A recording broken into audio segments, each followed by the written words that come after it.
தேர்தல் ஆணையம் அறிவிச்சிருக்கு. இது ஒரு ஜனநாயக கடமை. இந்த ஜனநாயக கடமை ஒரு பக்கம் நடந்துட்டு இருக்கு. அதற்காக நாங்கள் இது கள்ளக்குறிச்சி உடைய நிகழ்ச்சியை கடந்து போயிடல. காங்கிரஸ் பேரியக்கம் உன்னிப்பாக கவனித்து கொண்டிருக்குது. அந்த பாதிக்கப்பட்ட குழந்தைகளுக்கெல்லாம் அந்த குழந்தைகளை காங்கிரஸ் பேரியக்கம் கல்வியுடைய முழு செலவையும் ஏற்கும் என்று முதலாக கள்ளக்குறிச்சியிலே நாங்கள் அறிவித்திருக்கோம். பகுஜன் சமாஜ் கட்சியுடைய நாடாளுமன்ற உறுப்பினர் கடந்த ஆண்டு ஒரு கேள்வி கேட்கிறார். சாராயத்தை ஒழிக்க முடியுமா? இவ்வளவு காலம் எவ்வளவு பேர் இந்தியா முழுவதும் இருந்திருக்கிறார்கள். எடப்பாடி பழனிசாமி 4 மாதம் முதலமைச்சராக இருக்கும் பொழுதே 4 வருடம் 20க்கும் மேற்பட்டவர் தமிழ்நாட்டில் 2, 3 அங்கங்கே இருந்திருக்கிறார்கள் என்று நாடாளுமன்றத்தில் அறிக்கை தாக்கல் பண்ணுறாங்க. நான் எதுக்கு சொல்ல வரேன்னா, இது ஒரு துக்ககரமான ஒரு அவமானமான செயல் நடந்திருக்காங்க. நம்மெல்லாம் வெட்கப்படுறோம். தமிழர்கள் இப்படி கொத்து கொத்தாக இறந்து போகிறதுக்கு. அது வேற. இது இல்லாமல் நீதி விசாரணை வேணும்னு மீதிலாம் முன்னாடி ஒரு காலத்தில் நாங்கள் நீதி விசாரணை வேணும்னுவோம். காதலியே வாங்க மாட்டாங்க. யாரும் கேட்காத முன்னாடியே மாண்பு முதலமைச்சர் நீதி விசாரணை போட்டிருக்கார். நீதி விசாரணை நீதி அரசர் நேற்று போய் தொடங்கிட்டார். இந்த உண்மையெல்லாம் வெளியே வரப்போகுது.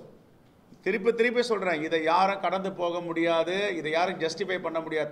தவறு தான். முதலமைச்சர் சரியில்லை, முதலமைச்சர் ராஜினாமா பண்ண அப்படின்னா, அம்மையார் ஜெயலலிதா ஆட்சியில் 2001ஆம் ஆண்டு கடலூர் மாவட்டம் பன்ருட்டியில் 52 பேர் இறந்திருக்காங்க. 30 பேர் பார்வை போயிருக்கு. அதே ஆண்டில் கொரட்டூர் ரெட்டில்ஸ் பக்கத்தில் நடந்திருக்கு. அம்பத்தூரில் நடந்திருக்கு. நடக்காமல் இல்லை. அதுக்காக யாராவது ஜெயலலிதா அம்மையார் ராஜினாமா பண்ணணும்னு கேட்டாங்களா? இல்லை அவங்க தான் ராஜினாமா பண்ணிட்டாங்களா? சட்டப்பேரவையில் சொல்கிறார், அது விஷச்சாராயம் இல்லை, எங்கேயோ ஒரு கம்பெனியில் வேலை செஞ்சான், எதையோ எடுத்து குடித்தா இறந்து போயிட்டாங்கன்னு. கடைசியில் போஸ்ட்மார்ட்டம் ரிப்போர்ட்டில் எல்லாம் என்ன வந்துச்சு? 4 பேரும் விஷச்சாராயம் அருந்தி இறந்தார்கள்.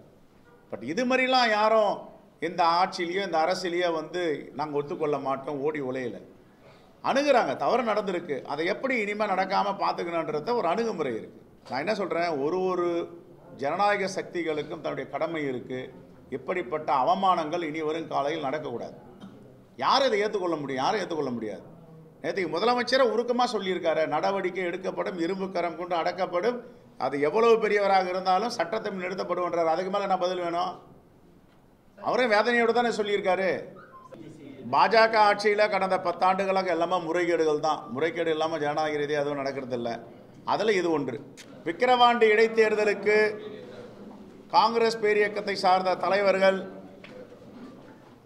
4 மணிக்கு அங்கே செயல் வீரர்கள் கூட்டம், ஒர்க்கர்ஸ் மீட்டிங் நடத்த இருக்கிறோம். விக்கிரவாண்டி இடைத்தேர்தலில் பெருவாரியான வாக்கு வித்தியாசத்தில் அன்னியூர் சிவா அவர்கள் வெற்றி பெறுவதற்கு எங்களுடைய தலைவர்கள் எல்லாம் அங்கே பணியாற்ற இருக்கிறார்கள், பிரச்சாரம் செய்ய இருக்கிறார்கள். இன்று நானும் எங்களுடைய மேனாள் தலைவர் அண்ணன் ஈவிகேசா இளங்கோவன் அவர்களும், அண்ணன் தங்கபால் அவர்களும், அண்ணன் கிருஷ்ணசாமி அவர்களும், அண்ணன் திருநாவுக்கரசர் அவர்களும், முன்னணி தலைவர்கள், மூத்த தலைவர்கள் அனைவரும் அங்கே ஒன்று கூடி எப்படி பணியாற்றுவது என்று திட்டம் தீட்டி பெருவாரியான வாக்கு வித்தியாசத்தில் திராவிட முன்னேற்ற கழகத்தின் வேட்பாளர் வெற்றி பெறுவதற்கு காங்கிரஸ் பேரியக்கம் தேர்தல் முடியும் வரை எங்களுடைய தோழர்களோடு அங்கேயே இருந்து பணியாற்ற முடிவு செய்திருக்கிறோம். 75,000 வாக்குகள் வித்தியாசத்தில் அவர் வெற்றி பெறவிருக்கிறார். வருகின்ற 26ஆம் தேதி காங்கிரஸ் பேரியக்கத்தின் மேனாள் தலைவர் இளைய பெருமாள் அவர்களுடைய 100ஆண்டு விழா. எங்களுடைய தலைவர்கள், அகில இந்திய தலைவர்களெல்லாம் கலந்து கொள்ள இருக்கிறார்கள்.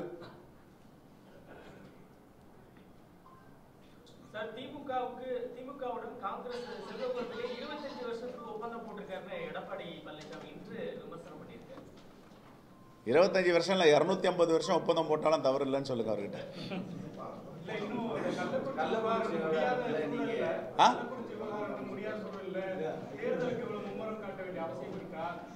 நாங்கள் தேர்தலை பற்றியே பேசல, எங்கே பேசுகிறோம்?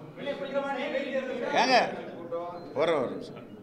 இதை நாங்களோ திராவிட முன்னேற்ற கழகமோ அறிவிக்கல, தேர்தல் ஆணையம் அறிவிச்சிருக்கு. இது ஒரு ஜனநாயக கடமை. இந்த ஜனநாயக கடமை ஒரு பக்கம் நடந்துட்டுருக்கு. அதற்காக நாங்கள் இது கள்ளக்குறிச்சி உடைய நிகழ்ச்சியை கடந்து போயிடல. காங்கிரஸ் பேரியக்கம் உன்னிப்பாக கவனித்து கொண்டிருக்குது. அந்த பாதிக்கப்பட்ட குழந்தைகளுக்கெல்லாம் அந்த குழந்தைகளை காங்கிரஸ் பேரியக்கம் கல்வியுடைய முழு செலவையும் ஏற்கும் என்று முதலாக கள்ளக்குறிச்சியிலே நாங்கள் அறிவித்திருக்கோம். அதிலிருந்து எங்கே விலகி வந்திருக்கோம்? இன்னும் அந்த துக்கத்தில் விலகி வரல. இது ஒரு ஜனநாயக கடமை. இது ஒரு பக்கம் போயிட்டு இருக்கு. தமிழ்நாடு அரசுடைய அந்த செயல்பாட்டின் காரணமாக தான் இவ்வளவு பெரிய இழப்பு ஏற்பட்டிருக்குன்னு சொல்லி எல்லா எதிர்க்கட்சியும் சொல்லியிருக்கிறாங்க. நீங்க சட்டமன்றத்தில் ஒரு எதிர்க்கட்சி தான், நீங்க எதுவும் போராட்டம் இல்லை நான் கேட்குறேன். நாங்கள் தொடர்ந்து கள்ளக்குறிச்சியில் பாதிக்கப்பட்ட மக்கள் இதை யாரும் நியாயப்படுத்தலையாங்க. இப்போ போராட்டம் நடத்த வாய்ப்பு இருக்கா? அங்கேயே போராட்டம் நடத்திட்டு தானே வந்திருக்கோம். கள்ளக்குறிச்சியில் காவல்துறையை கண்டித்து பேசியிருக்கோம். இது முழுக்க கவனக்குறைவு, இனி வரும் காலங்களில் இது நடக்கக்கூடாதுன்னு சொல்லியிருக்கோம். ஒரு அரசனுடைய அந்த நிர்வாக சீர்கேடு தான் அந்த காரணம் சொல்லி எல்லாரும் கணக்கு வச்சிருக்காங்க. இப்போ மாண்புமிகு முதலமைச்சர் அவர்கள் பதில் உரையில் நேற்றுக்கு ஒத்திவைப்பு தீர்மானத்தில் அவங்க அமைச்சர்கள் பத்திரிகையாளர் சந்திக்கும் போதெல்லாம் இது யாருமே ஜஸ்டிஃபை பண்ணலை. யாராவது ஜஸ்டிஃபை பண்ணியிருக்காங்களா இது சரி அப்படின்னு? தவறு தானே. ஒரு தவறு ஒரு ஆண்டு நடக்கலாம். போன வருஷம் 22 பேர் இருந்தாங்க. இப்போ அதே தவறு இந்த ஆண்டு 55 உயர்ந்திருக்கு. ஒரு அரசு தொடர்ந்து அது நிர்வாக திறமையின்மையை காட்டுதா அப்படின்ற கேள்வியை எதிர்கட்சிகள் இது நாடாளுமன்றத்தில் பகுஜன் சமாஜ் கட்சியுடைய நாடாளுமன்ற உறுப்பினர் கடந்த ஆண்டு ஒரு கேள்வி கேட்குறார். சாராயத்தை ஒழிக்க முடியுமா? இவ்வளவு காலம் எவ்வளவு பேர் இந்தியா முழுவதும் இருந்திருக்கிறார்கள்ட்டு. எடப்பாடி பழனிசாமி 4 மாதம் முதலமைச்சராக இருக்கும் பொழுதே 4 வருடம் 20க்கும் மேற்பட்டவர் தமிழ்நாட்டில் 2-3 அங்கங்கே இறந்திருக்கிறார்கள் என்று நாடாளுமன்றத்தில் அறிக்கை தாக்கல் பண்ணுறாங்க. மகாத்மா காந்தி பிறந்த மண், சர்தார் வல்லபாய் பட்டேல் பிறந்த மண் குஜராத். எந்த காலத்திலையும் அங்கே மதுன்றதே கிடையாது. ஆனால் அங்கே 200க்கும் மேற்பட்டவர்கள் நரேந்திர மோடி ஆட்சியில் இருக்கும்போது இறந்துருக்காங்க, இப்போவும் இறந்துருக்காங்க. நான் எதுக்கு சொல்ல வரேன்னா, இது ஒரு துக்ககரமான ஒரு அவமானமான செயல் நடந்திருக்காங்க. நம்மெல்லாம் வெட்கப்படுறோம், தமிழர்கள் இப்படி கொத்தாக இறந்து போகிறதுக்கு. அது வேற.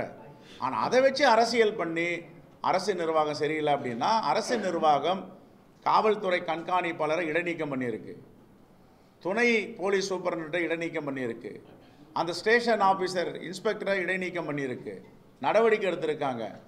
உடனே உள்துறை செயலாளர் டிஜிபியை வச்சு ஒரு கமிஷன் போட்டு 3 நாள் அறிக்கை கொடுக்கணும்னு சொல்லியிருக்காங்க. எல்லோரும் அங்கே இருக்காங்க. இது இல்லாமல் நீதி விசாரணை வேணும்னு மீதிலாம் முன்னாடி ஒரு காலத்தில் நாங்கள் நீதி விசாரணை வேணும்னுவோம், காதலியே வாங்க மாட்டாங்க. யாரும் கேட்காத முன்னாடியே மாண்பு முதலமைச்சர் நீதி விசாரணை போட்டிருக்கார். நீதி விசாரணை நீதி அரசர் நேற்று போய் துவங்கிட்டார். இந்த உண்மையெல்லாம் வெளியே வரப்போகுது. திருப்பி சொல்கிறேன், இதை யாரும் கடந்து போக முடியாது, இதை யாரும் ஜஸ்டிஃபை பண்ண முடியாது. தவறு தான். தலை குனிந்து தான் இருக்கிறோம். இப்படிப்பட்ட அவமானங்கள் கிராமங்களில் நடக்கின்றன, அது வேற. அதுக்காக எப்படி நிர்வாகத்தை போய் முதலமைச்சர் சரியில்லை, முதலமைச்சர் ராஜினாமா பண்ண அப்படின்னா, அம்மையார் ஜெயலலிதா ஆட்சியில் 2001ஆம் ஆண்டு கடலூர் மாவட்டம் பன்ருட்டியில் 52 பேர் இறந்திருக்காங்க, 30 பேர் பார்வை போயிருக்கு. அதே ஆண்டில் கொரட்டூர் ரெட்டில்ஸ் பக்கத்தில் நடந்திருக்கு, அம்பத்தூரில் நடந்திருக்கு. நடக்காமல் இல்லை. அதுக்காக யாராவது ஜெயலலிதா அம்மையார் ராஜினாமா பண்ணணும்னு கேட்டாங்களா, இல்லை அவங்க தான் ராஜினாமா பண்ணிட்டாங்களா? நான் என்ன சொல்கிறேன், ஒரு துக்கமான செய்தியை, ஒரு மிகப்பெரிய இழப்பு நமக்கு ஏற்பட்டிருக்கு. இதை போய் அரசியலாக்கிட்டு இது வரட்டும், விசாரணையெல்லாம் வந்த பேர் நம்ம 6 முறை உட்காந்து நம்ம கேட்போம். அப்படிலாம் கிடையாது. அவங்க உணர்வு, அவங்கவுங்க கட்சிக்குள்ள கோட்பாடு, ஒரு எதிர்ப்பு தெரிவிக்கிறாங்க. நாங்களும் அங்கேயே ப்ரொட்டஸ்ட் பண்ணியிருக்கோம், கள்ளக்குறிச்சியில் கண்டிச்சிருக்கோம். இதை யாரும் நியாயப்படுத்த முடியாது. முதலமைச்சர் அதை நியாயப்படுத்தலையே. தவறு யார் செய்திருந்தாலும் சட்டத்தின் முன் நிறுத்தப்படும் தானே சொல்கிறாரு. இல்லை, நான் காவல்துறை பொறுப்பு வச்சுருக்கேன், எங்களுடைய காவல்துறை அதிகாரிகள் தவறு செய்யலைன்னா சொன்னார். ஆனால் இது தவறு செய்யலைன்னு சொல்லியிருக்கவங்க சட்டமன்றத்தில் தங்கமணி அவர்கள் கலால் அமைச்சராக இருக்கும் பொழுது சட்டப்பேரவையில் என்ன பேசியிருக்காரு? இன்பசேகரன் தருமபுரி சட்டமன்ற உறுப்பினர் ஒரு கேள்வி எழுப்புகிறார். என்னோடய தொகுதியில் 4 பேர் விஷச்சாராயத்தை அருந்து இறந்து விட்டாங்கன்னு. சட்டப்பேரவையில் சொல்கிறார், அது விஷச்சாராயம் இல்லை, எங்கேயோ ஒரு கம்பெனியில் வேலை செஞ்சான், எதையோ எடுத்து குடித்தான், இறந்து போயிட்டாங்கன்னு. கடைசியில் போஸ்ட்மார்ட்டம் ரிப்போர்ட்டில் எல்லாம் என்ன வந்துச்சு? 4 பேரும் விஷச்சாராயம் அருந்து இறந்தார்கள். பட் இது மாதிரிலாம் யாரும் இந்த ஆட்சியிலையோ இந்த அரசியலையோ நாங்கள் ஒத்துக்கொள்ள மாட்டோம், ஓடி உலையில் அணுகுறாங்க. தவறு நடந்திருக்கு, அதை எப்படி இனிமேல் நடக்காமல் பார்த்துக்கணுன்றத ஒரு அணுகுமுறை இருக்குது. எல்லாத்தையுமே அரசியலாக்கணுமா எப்படி? அப்புறம் நடவடிக்கை எடுக்கலாம், பரவாயில்ல. இது நான் நினைக்கிறேன் சொல்றாரு. அவரும் அரசியலா இதை பார்க்கறாருன்னு நான் கேட்கிறேன். அப்படிலாம் கிடையாது. நாங்களும் போராட்டத்தை அறிவிப்போம். அதுக்கு வாய்ப்பே கிடையாது. நாங்களும் போராட்டம் பண்ணுவோம். ஜனநாயக சக்திகள் எல்லோரும் ஒன்றிணைந்து தான் இதை எதிர்க்க வேண்டும். அதில் மாற்றுக்கிறதே கிடையாது. ஆனால் என்னங்க, எப்பொழுது போராட்டம்? நேத்திக்கு முந்தாவது நாள் தான் நாங்கள் அங்கே போயிட்டு வந்தோம். நேத்திக்கு இருங்க ஒத்திவைப்பு தீர்மானத்தை கொடுத்து வாதம் பண்ணியிருக்கிறோம். இன்றைக்கி மாஞ்சோலை ஒத்திவைப்பு தீர்மானத்துக்கு கொடுத்துருக்குறோம்.